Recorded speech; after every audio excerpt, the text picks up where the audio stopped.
Ya,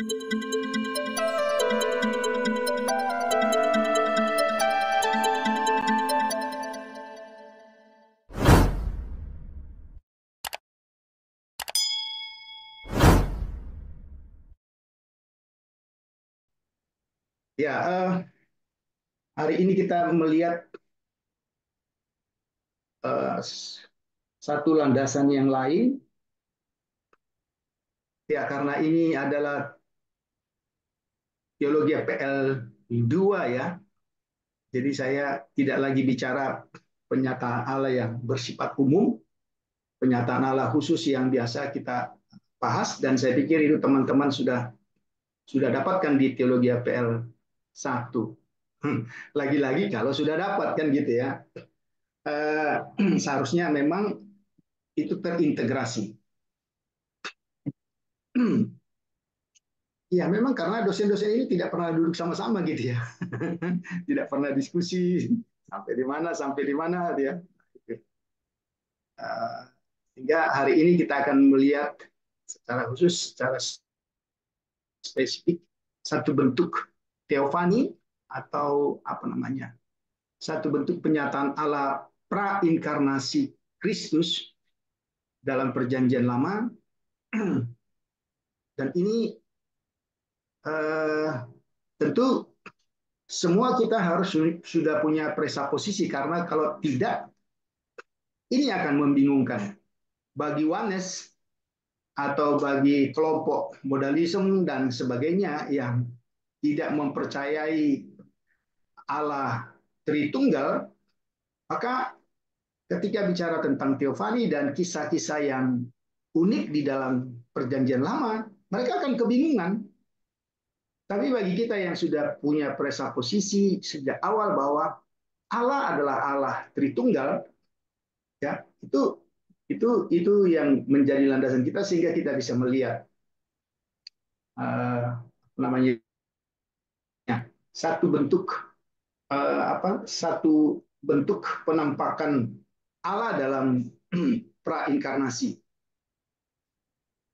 Ya, kita harus tegaskan dulu apa sih bedanya teofani dan kristofani, ya, supaya kita tidak membingungkan. Bahkan saya uh, pernah tulis di slide saya, tapi setelah saya cek, oh itu salah gitu ya. Karena saya tulis kristofani, tapi kemudian apa namanya, referensinya dari perjanjian lama. Tapi sesudah selidik punya selidik, saya baca dan seterusnya, oh itu ada kekeliruan.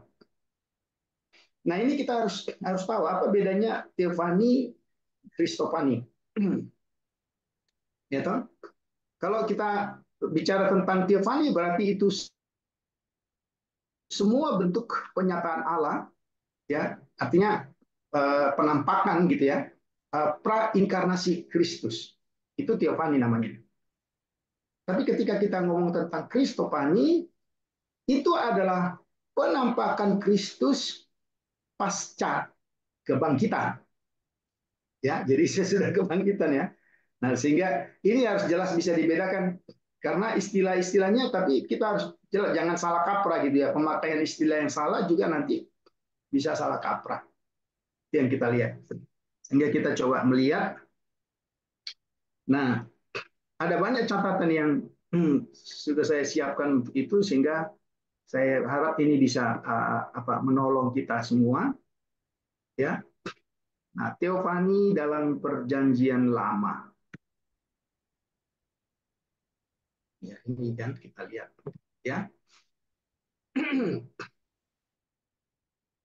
Nah, kalau kita memperhatikan ini menjadi dasar teologi yang bersifat khusus ya. Jadi Allah ketika bagaimana, karena teologi itu kan bicara bagaimana kita mengenal Allah, bagaimana kita bicara mengenal tentang Allah ya, dan bagaimana kita bicara tentang mengenal tujuan Allah. Nah, salah satu bentuk teofani yang khusus itu dia menyatakan diri ya dalam bentuk teofani. Nah, ini menjadi sumber bagi teologi kita. Jadi kan sudah clear bahwa tidak ada teologi tanpa penyataan Allah. Tidak ada itu. Maka sumber teologi itu selalu bersumber dari atas. Teman-teman masih ingat anak-anak panah yang saya selalu gambarkan, hanya beda anak panahnya saja kan? Nah, mengapa perlu Allah menyatakan diri? Supaya manusia dapat mengenal. Ya, itu langkah awal dari teologi. Jadi sesudah Allah menyatakan diri bla bla bla bla dengan segala cara, dengan segala apa namanya mediatornya dan seterusnya, maka langkah kedua tentu semua yang dinyatakan Allah itu kan kemudian diperintahkan Tuhan untuk ditulis. Itulah inspirasi sebenarnya, ya kan? Nah, karena itu diperintahkan, kemudian dituntun, dibimbing, diawasi sampai kepada tujuan penulisan, maka segala yang tertulis di dalam Alkitab itu logikanya, ya, maka itu tidak memiliki kesalahan. Itu kita lihat runtutnya ya. Kemudian dalam konteks kita hari ini, ketika kita ingin membaca dan memahami apa yang tertulis itu, Roh Allah yang menginspirasi atau yang mengilhami, karena Allah sudah membukakan diri, itu adalah Roh Allah yang sama yang mengiluminasi saudara dan saya supaya dapat memahami. Sehingga itu ada satu kesinambungan yang tidak boleh putus. Nah, kita kita coba belajar dari satu titik bagaimana cara Allah menyatakan diri. Nanti kita lihat. Jadi yang luar biasanya memang kalau kita melihat di dalam perjanjian lama, teofani itu ya sedemikian rupa terjadi, ya. Tapi menurut data atau menurut penelitian yang ada, hampir 50% bentuk teofani itu ada dalam kitab Kejadian. Jadi saudara bayangkan, misalnya kalau kalau teofani itu terjadi 50 kali atau 30 kali, berarti 15 kali itu ada dalam kitab Kejadian. Nah, itu kan menjadi satu pertanyaan, mengapa kira-kira ya? Ya. Nah, dan kita bisa memberikan alasan yang sangat logis. Kenapa kitab Kejadian itu menjadi porsi yang terbesar? Karena dia hanya satu kitab. Tapi teofani di situ menjadi tidak kurang dari 50%. Nah, ini menjadi satu bukti bahwa sejak awal, ya, ini jadi satu bukti yang sangat kuat. Kenapa di dalam kitab Kejadian itu begitu intens, ya, ada nanti teman-teman kita perhatikan itu. Karena ternyata sejak awal Tuhan ingin dia dikenal. Nah, itu dia. Dan kita tahu periode kejadian yang dibagi dalam prasejarah dan sejarah itu menjadi titik awal yang sangat menentukan. Kalau tidak, itu menjadi semacam ruang hampa udara atau menjadi satu ruangan yang kabut yang sulit dipahami kan gitu. Maka di dalam kitab Kejadian itulah kita melihat cara Allah bertindak secara intens untuk menyatakan diri, ya. Dan salah satu bentuknya itu adalah teofani. Nah, ini yang kita lihat. Oke. Ya, jadi nah kita lihat ya. Teofani. Oke. Ya, ini memang berasal dari istilah Yunani. Tapi kalau saudara mau plesetkan kepada uh, istilah Ibrani pun sebenarnya bisa gitu ya. Atau combine diantaranya. Ya enggak? Theos apa? Kenapa saya katakan bisa dicombine? Theos itu bahasa Yunani, Allah gitu ya. Panim itu wajah dalam bahasa Ibrani. Jadi bisa kan? Jadi karena Theophany itu sebenarnya artinya nampak, lihat, kelihatan gitu kan. Itu kan arti. Nah, maka tapi ya tidak maksudnya itu kalau kita bisa mau combine terserah lah. Tapi sesungguhnya asal kata ini dari bahasa Yunani ya, Theos sama Paino. Nah, kalau itu dalam bahasa Ibrani berarti atau combine Theos dan Panim. Ya, Panim itu wajah. Pasti ketika kita bicara tentang wajah itu bicara tentang Tuhan, ya. Tuhan selalu mengambil inisiatif. Dia tidak pernah mengungkapkan dirinya sepenuhnya, tetapi hanya bersifat sementara. Saudara perhatikan, ini bukan tanpa sebab. Di dalam teologi PL1 kita sudah melihat. Nah, itu yang saya katakan. Teman-teman mungkin harus juga lihat catatan itu balik ya. Meskipun bukan saya yang ngajar. Ada satu bentuk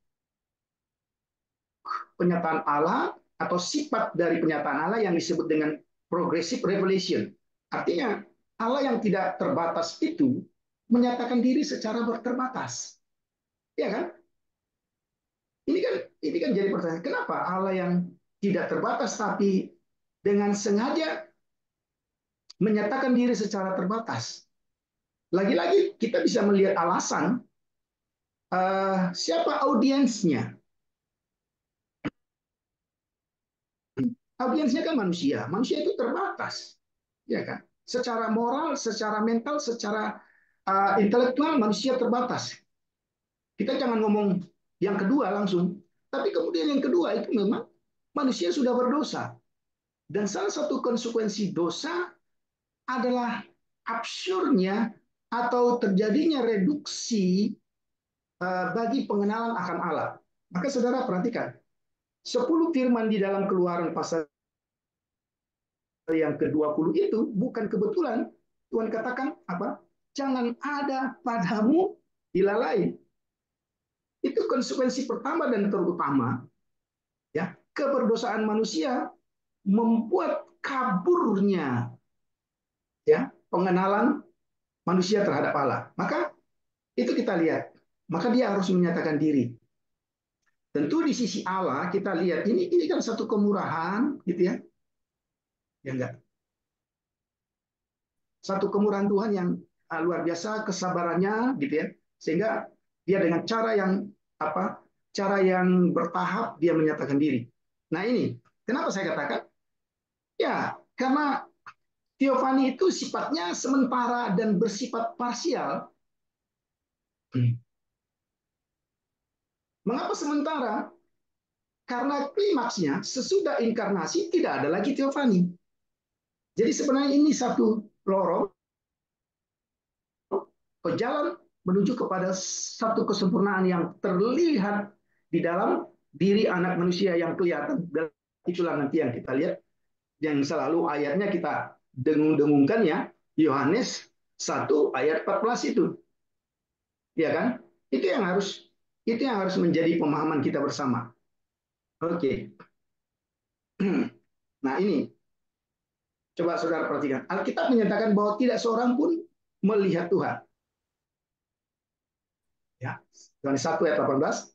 Dan ayat ini pernah dikutip, ya, ada jejak. Jadi kalau ngomong sekarang kan ada jejak digitalnya gitu ya. Jadi kalau mau apa jor-joran ya buka aja rekamannya kan gitu. Tapi sayang ketika ayat ini dikutip hanya frase yang di atas. Coba Fiona buka Yohanes 1 ayat 18. Ya. Oke, Alkitab menyatakan bahwa tidak seorang pun melihat Tuhan. Oke, silakan.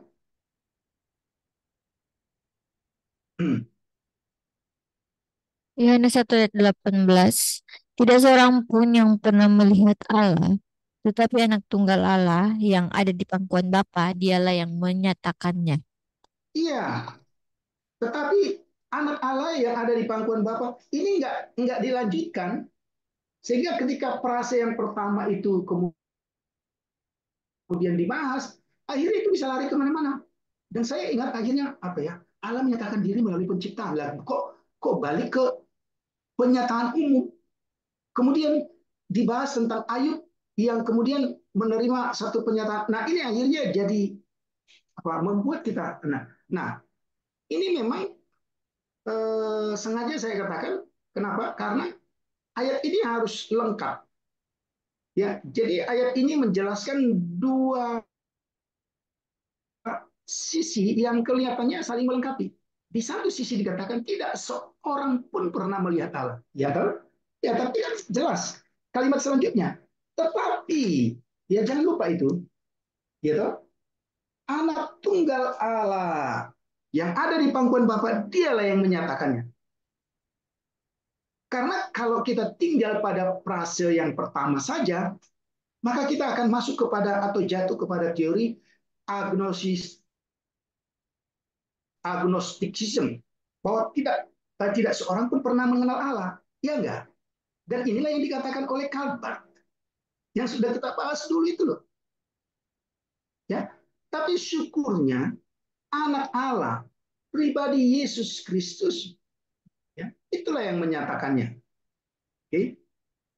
Nah, dia adalah Allah yang tidak tampak. Jadi uh, kita harus melihat dan kita tidak boleh mengutip ayat-ayat ini tidak lengkap gitu ya. Nah, kelihatannya memang sepertinya ada kontradiksi. Di sepanjang PL pun sangat clear bahwa tidak seorang pun pernah melihat Allah. Ya, dan banyak pertanyaan yang diajukan dengan teks-teks. Loh, bagaimana Musa yang berhadap-hadapan muka dengan Allah? Coba aja, coba aja baca dengan teliti. Apakah dia betul berhadap-hadapan muka? Ya kan? Jangan jangan comot frase sepotong frasenya, tapi kemudian dilanjutkan. Ya kan? Bukankah kemudian Tuhan dalam kemurahannya, ya, tapi aku akan memberikan engkau melihat bagian belakangku, bukan? Ah, itu dia. Jadi harus dikutip. Nah ini. Jadi di satu sisi Perjanjian Lama menjelaskan bahwa tidak seorang pun melihat Allah. Okay? Tetapi pada fakta yang berikutnya kita lihat bahwa ada begitu banyak, bahkan terlalu banyak orang yang melihat Allah. Nah, apakah ini bertentangan?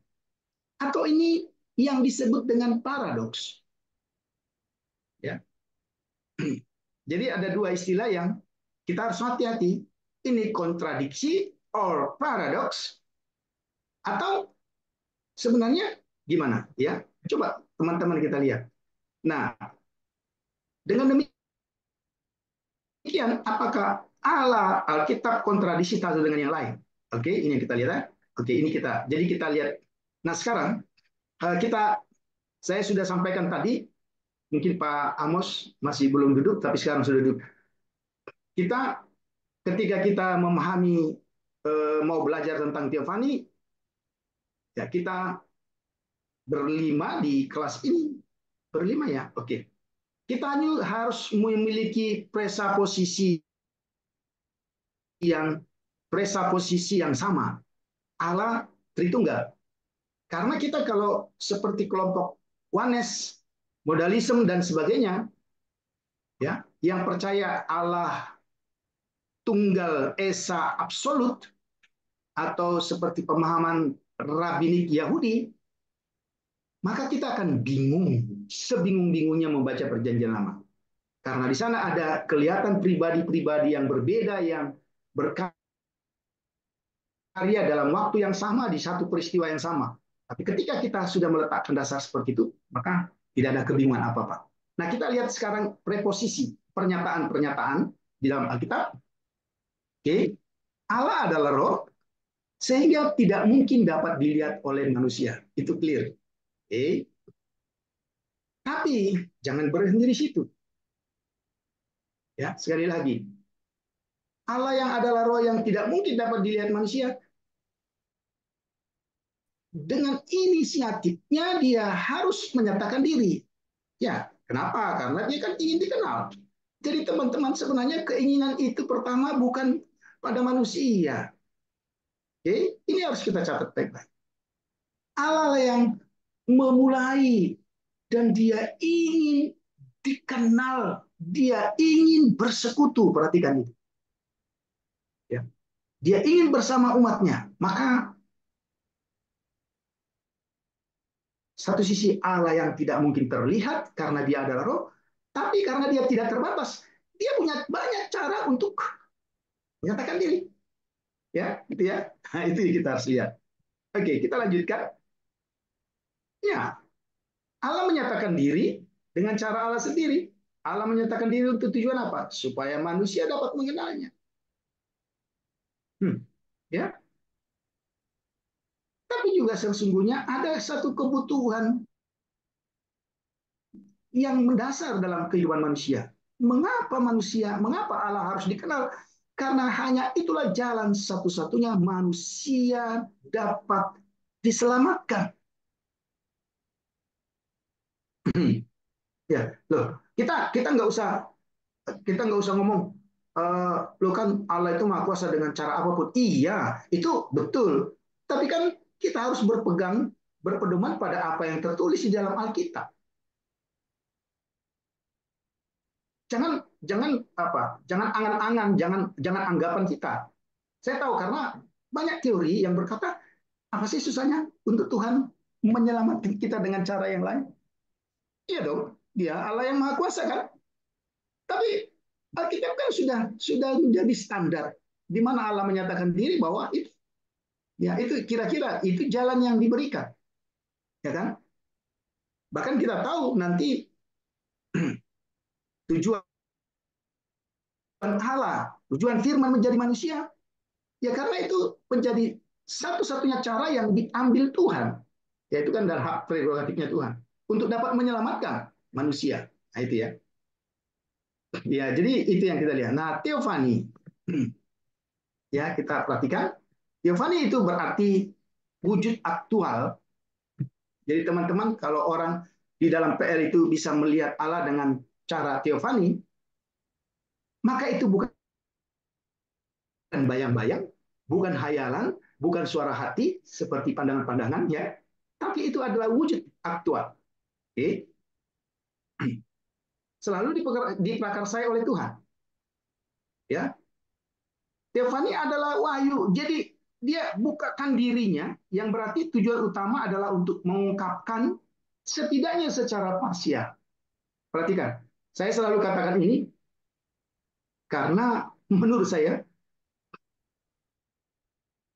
dan Alkitab yang katakan bahwa ada sisi, jadi kalau kita misalnya buat lingkarannya teman-teman, ada sisi ketersembunyian Allah yang sampai, ya saya nggak tahu, sampai kapanpun, menurut saya ya, ya itu tidak akan tuntas karena ada tetap sisi misteri dari Tuhan karena Dia adalah Tuhan, kita adalah manusia,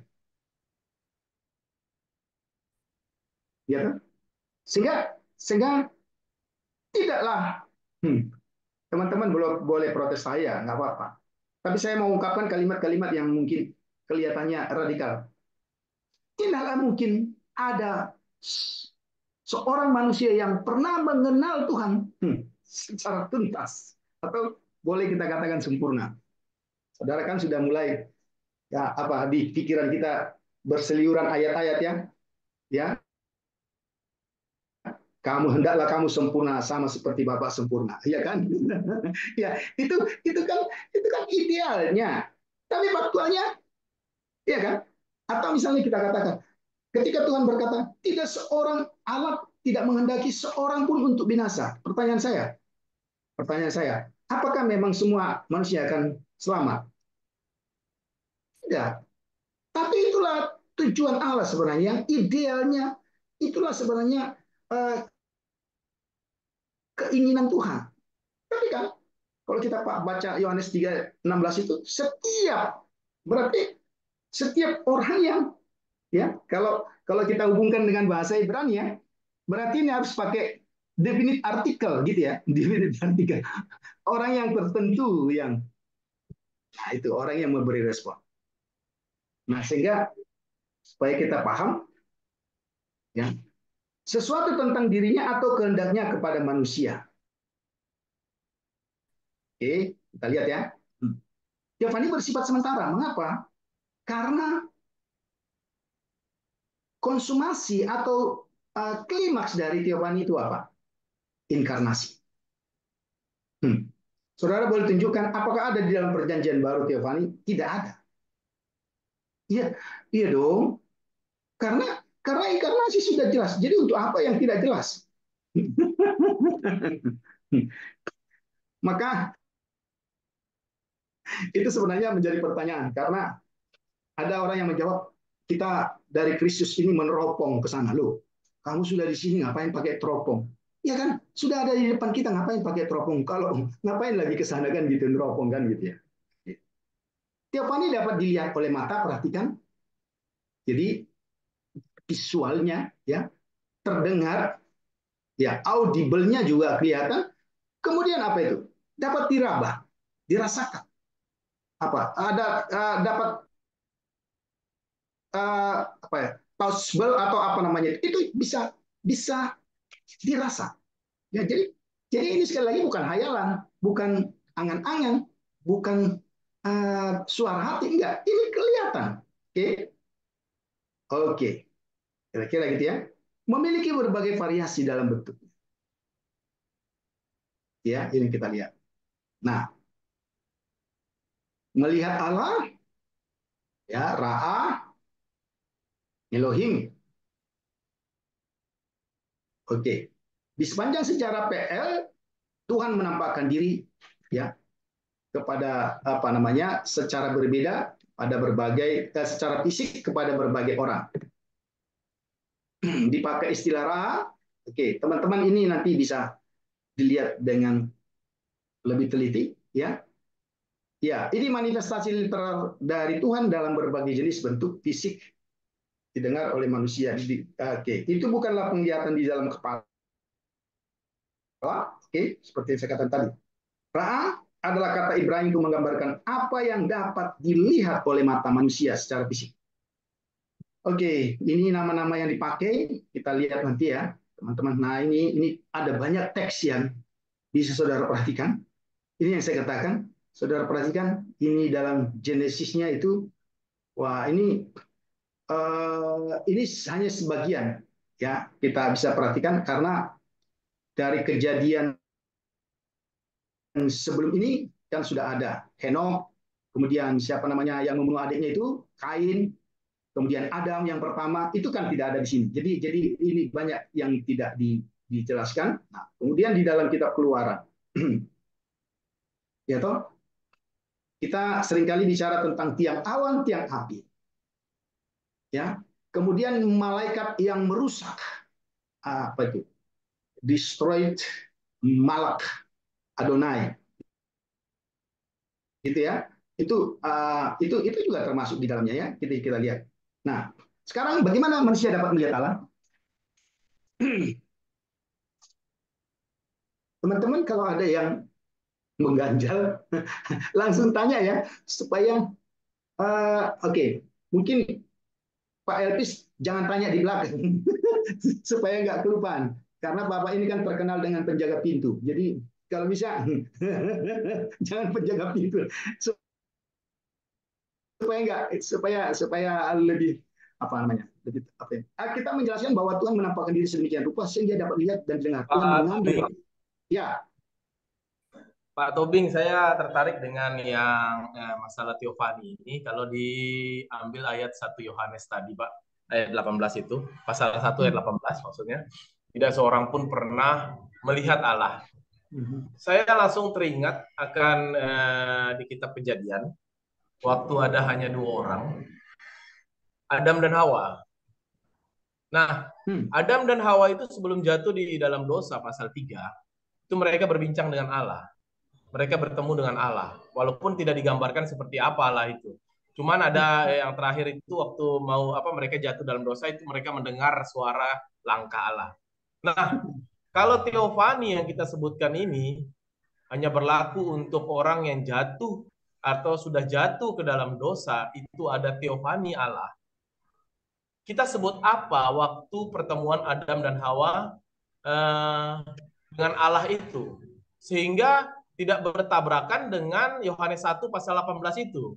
Tidak seorang pun pernah melihat Allah walaupun nanti di ayat apa di kata kalimat di bawah itu ya kecuali anak yang menyatakannya. Apakah ini juga berlaku untuk kejadian itu atau ada hal lain? Ini bukan teofani Allah. Oke, bagus. Ya, teman-teman nanti lihat ya. Jadi lihat ada Fiona atau Jose yang bisa buka cepat. Coba nanti lihat kasus yang dipakai pada Kejadian pasal berapa itu? Pasal 3 ya. Nah, itu sebenarnya akan kita bahas. Tapi saya jelaskan aja. Kalau saudara perhatikan, apakah perhatikan ya. Jadi seolah-olah karena tadi kan saya sudah jelaskan alasan kenapa Allah menyatakan diri sebenarnya pertama ya. Jadi jangan dibalik. Dari alasan itu sudah jelas. Karena tidak seorang pun pernah melihat Allah tanpa Allah yang membukakan diri. Mungkin saudara berkata, iya karena manusia sudah berdosa. No, no.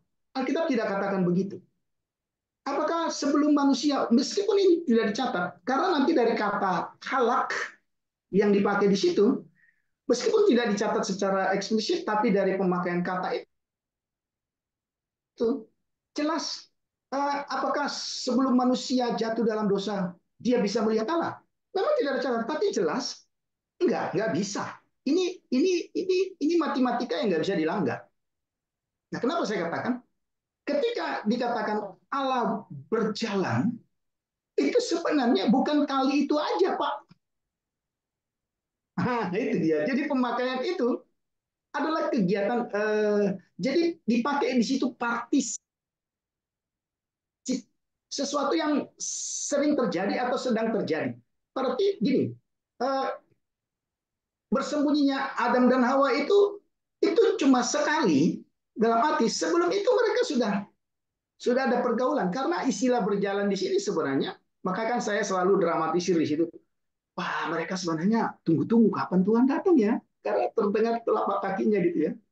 Ya, bukan seperti telapak kaki Papa Asrama yang paling tidak disukai oleh teman-teman saya di sana. Karena saya dulu telapak kaki saya pun dikenal orang di asrama itu. Plak, plak, plak, plak, plak, plak. Oi, mulailah mereka bersifat sopan kan gitu. Bukan seperti itu. Tapi itu telapak kaki yang diharapkan. Tapi kemudian satu waktu sesudah kejatuhan itu telapak kaki itu tidak diharapkan kedatangannya. Jadi responnya sudah beda. Jadi dari kata itu kita bisa paham, Pak. Dan itu selalu bersifat teofani. Nanti kita akan lihat. Bagus. Sehingga maka saya katakan alasan mengapa Allah menyatakan diri. Karena manusia tidak mungkin dapat mengenal dia. Ya, toh? Ya, tentu kemudian nanti alasan mengapa ada tempat yang spesifik dalam Keluaran pasal yang ke-25 itu. Kan beda. Kenapa bedanya? Ya itu karena tidak ada lagi telapak kaki Tuhan yang bisa berjalan-jalan secara bebas karena sudah ada keterbatasan itu. Tapi sebelum itu sebenarnya saya apa ya? Itu matematika dari awal sampai akhir yang tidak bisa dirubah. Jadi sekalipun sebenarnya, tapi kan ini kan jadi berandai-andai. Tapi saya pikir ya karena apa? Karena Allah tetap Allah, ya. Kemudian manusia tetap manusia punya keterbatasan. Dan kalau Allah katakan dia tidak mungkin dilihat, itu murni dari keseluruhan. Nanti kemudian kita kembalikan kepada struktur dari kata itu. Oh ternyata pergaulan itu bukan hanya hari itu Pak Elvis. Tapi sejauh sebelum itu sudah bergaul. Kira-kira gitu. Itu yang kita lihat ya. Nanti kita akan menemukan. Ada yang mengagetkan kita yang selama ini kita tidak. Karena memang seringkali kita berkata ada pemakaian gaya bahasa puisi yang disebut dengan antropomorfisme. Ya, tapi nanti kita akan coba lihat apakah hanya sebatas itu. Ya, oke, terima kasih. Ada lagi? Oke. Nah, ini kita lihat. Nah, kalau sini lihat ini ya. Bilangan 12 ayat 6 sampai 8. Ya, kita tidak usah baca di sini sudah jelas. Teman-teman perhatikan. Ada hal yang sangat berbeda. Ya, ketika Allah menyatakan diri kepada apa? Eh, apa namanya? Pada nabi atau pada lain ini kita lihat. Lalu berfirmanlah ia, dengarkanlah firman-Ku ini, jika di antara kamu ada seorang nabi, perhatikan, maka aku akan menyatakan diriku kepadanya dalam penglihatan, vision, azab gitu ya. Aku berbicara dengan dia dalam mimpi. Oke. Berarti ini satu bentuk penglihatan dan ini bukan teofani. Oke, perhatikan. Bukan demikian hambaku Musa, seorang yang setia dalam segenap rumahku, berhadapan aku berbicara dengan dia, terus terang, bukan dengan teka-teki, dan ia memandang Tuhan. Ini dia ya, berhadapan-hadapan. Oke, tapi nanti harus baca teksnya baik-baik ya. Jadi ini menjelaskan ya Musa ini dapat satu tempat ya, satu tempat yang khusus. Ya kita nggak mau bilang apa, itu hak prerogatifnya Tuhan. Jadi memang ada banyak bentuk penyataan, ya penglihatan, mimpi, ya dan seterusnya. Tapi teofani ini adalah hal yang khusus. Jadi yang ingin dia katakan kalau kepada nabi-nabi misalnya di PR, aku bisa menyatakan diri melalui ini. Tapi kepada hambaku Musa, aku nampak atau teofani, kira-kira gitu ya. Oke, nah lihat itu. Itu kan mulut ke mulut, ya. Peh, teh. Oke. Kepada Nabi Tuhan menyatakan diri melalui penglihatan dan mimpi, tapi kepada Musa Tuhan melakukan sesuatu yang berbeda. Ayat 8. Musa diizinkan untuk melihat. Saudara perhatikan itu. Tidak dipakai ra, tapi dipakai ya utuna, ya utemuna. Utemuna dari kata temuna itu jadi melihat bentuk Adonai. Ya, kita lihat nanti. Oke. Ketika digabungkan dengan PLP, ya toh, mulut ke mulut, itu berarti bahwa Adonai mengizinkan Musa untuk melihat bentuk fisiknya dan mereka berbicara seperti seseorang berbicara kepada orang lain, yaitu dari mulut ke mulut. Teman-teman, tetapi harus tetap ingat, ya, kebenaran yang sudah disampaikan bahwa tidak mungkin seorang pun melihat Allah, itu tetap menjadi, jadi Allah tidak pernah kontradiksi dengan dirinya. Firman itu tidak pernah kontradiksi. Kita harus lihat, ya. Oke, kita lihat ya. Seperti apa bentuk Allah? Ya. Karena telah ditunjukkan bahwa Tuhan menampakkan diri dalam bentuk fisik, maka pertanyaannya ialah dalam bentuk seperti apakah Tuhan itu muncul? ini, ini apa sisi misteri yang mulai sedikit terkuak gitu ya. Oke. Oke. Kalau ada istilah PLP, berarti kalau mulut ke mulut, berarti sudah ada bentuk fisiknya kan? Ya, berarti apa? Kalau dikatakan PLP, berarti memiliki mulut yang dapat bicara. Tapi sekali lagi tetap ada sisi misterinya, pasti. Karena firman Tuhan katakan Allah itu roh, itu tidak bisa dilanggar. Tapi dia Allah yang maha kuasa yang tidak terbatas, dia ingin menyatakan diri, dia bisa, ya, dia bisa menyatakan diri dengan segala cara tanpa pernah melanggar apa yang dikatakannya. Oke. Dengan kata lain, bentuk fisik Yahweh atau Adonai itu adalah tubuh manusia. Nah, ini nanti kita akan jelaskan ya. Entah, kita bisa lihat, oke, 4 bentuk teofani, dia menampakkan diri dalam bentuk pribadi, Kejadian 18. Nah, saya pakai analoginya ya. Ketika ada 3 malaikat yang mengunjungi siapa itu? Abraham ya. Kira-kira Abraham bisa melihat nggak? Bisa ya. Dua Bisa, itu, Pak. ya, dua itu utusan kan? Dua itu itulah yang disebut malaikat. Ya, Pak, kenapa bedakannya? Malaikat itu utusan. Ya. Nah, karena gini, sebenarnya ada kesalah kaprahan istilah malak. Ya, nanti kita lihat. Oke. Nah, berarti kelihatan bentuk ini personal. Lihat ini. Waktu kepada Musa juga ada bentuk impersonal. Ya, itu Keluaran 3. Apa itu? Semak belukar itu. Kemudian malaikat dalam Keluaran. Ya, oke. Kemudian ada juga suara. Nah, ini kita bisa lihat nanti. Kita lihat ya. Maka tujuannya sebenarnya ini. Jadi kenapa Allah harus menyatakan diri khususnya dalam bentuk teofani? Ya, dia membuat perjanjian ya. Saudara bisa pernah lihat situ. Baik Kejadian 15. Tapi juga sebenarnya kalau kita mulai dari Kejadian pasal 3 nanti itu juga bisa ditaruh di bagian yang pertama. Untuk mengajar ya. Ya saudara perhatikan, satu kali Yosua juga dikagetkan ada malak Tuhan, ya bala tentara yang buka pedang, yang apa itu, yang kita lihat bagian itu ya. Tapi kemudian malaikat itu bilang apa? Kamu jangan dekat-dekat, tanggalkan kasutmu. Apa bedanya dengan peristiwa yang Musa itu ya? Kemudian untuk mendorong, untuk mengutus dan mengutus para nabinya. Nah, yang menarik lagi, kita lihat ternyata salah seorang nabi yang pernah melihat Yesus itu adalah Yesaya. Dari mana kita tahu nanti, teman-teman perhatikan. Ini kita selidiki ya. Oke, ini yang pertama. Oke, ini yang ditanya sama ya.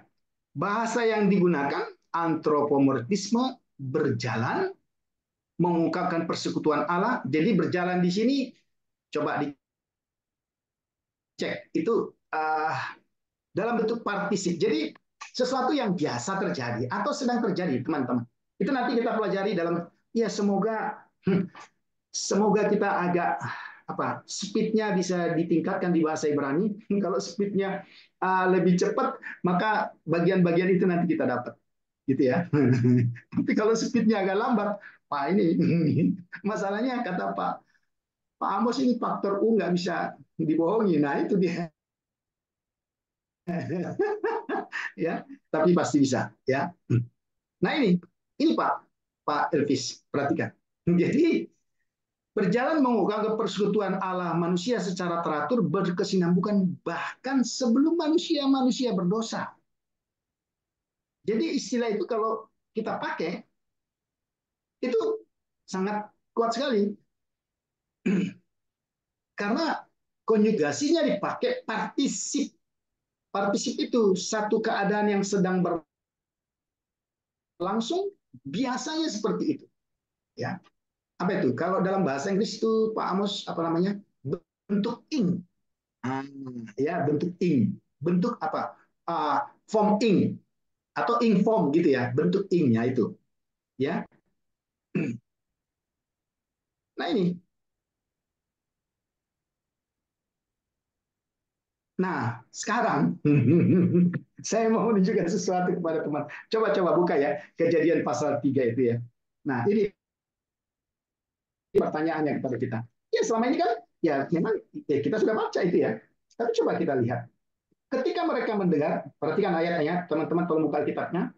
Ketika mereka mendengar bunyi langkah Tuhan Allah yang berjalan-jalan dalam taman itu pada waktu hari sejuk, ada kalimat itu ya. Jadi sebenarnya ini ingin menunjukkan seperti itulah dulu kemarin minggu lalu tahun lalu kita nggak tahu seberapa panjang sebenarnya kisah kejadian sebelum kejatuhan.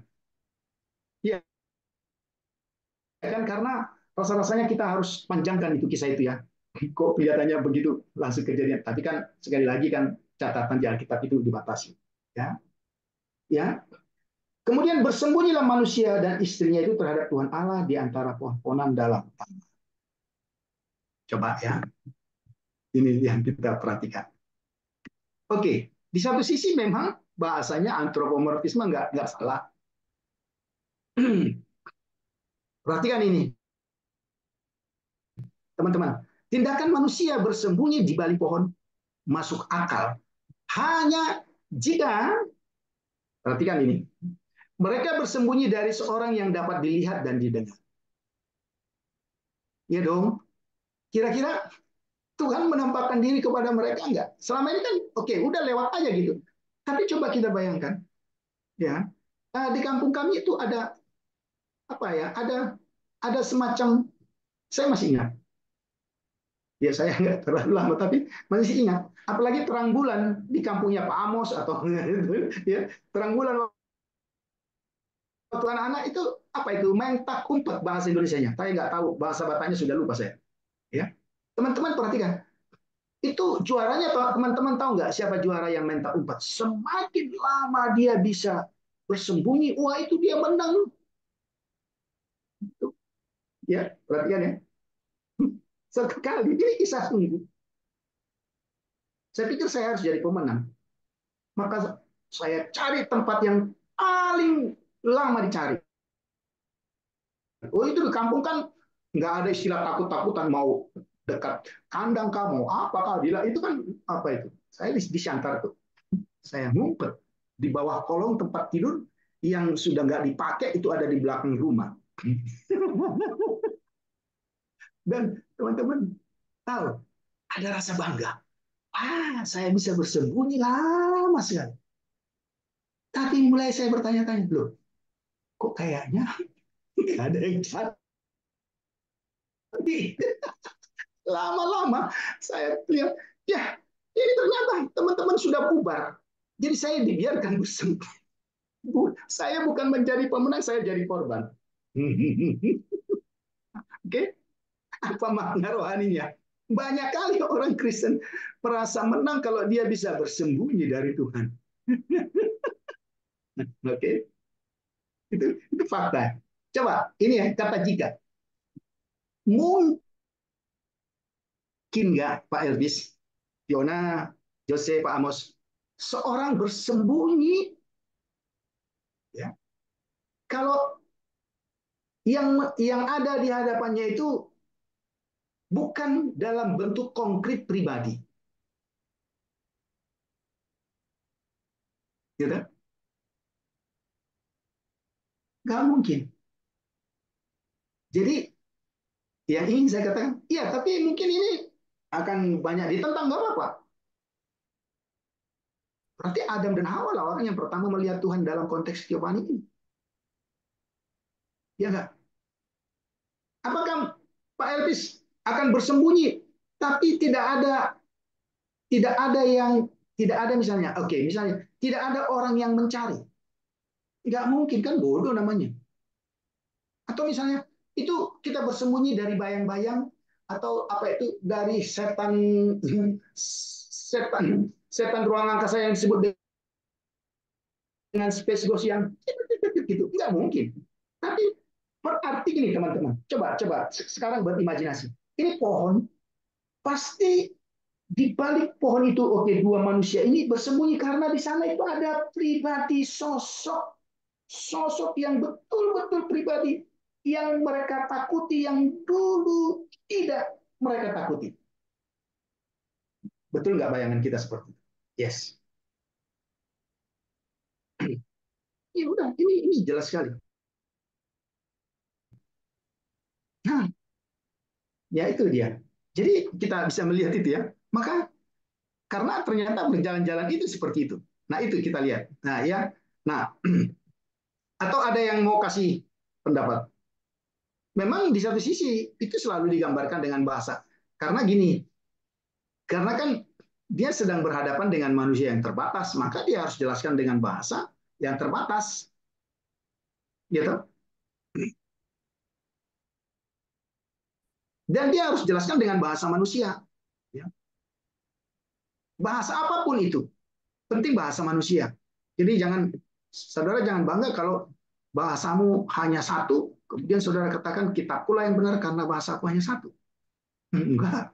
Enggak ada itu. Itu enggak ada cerita.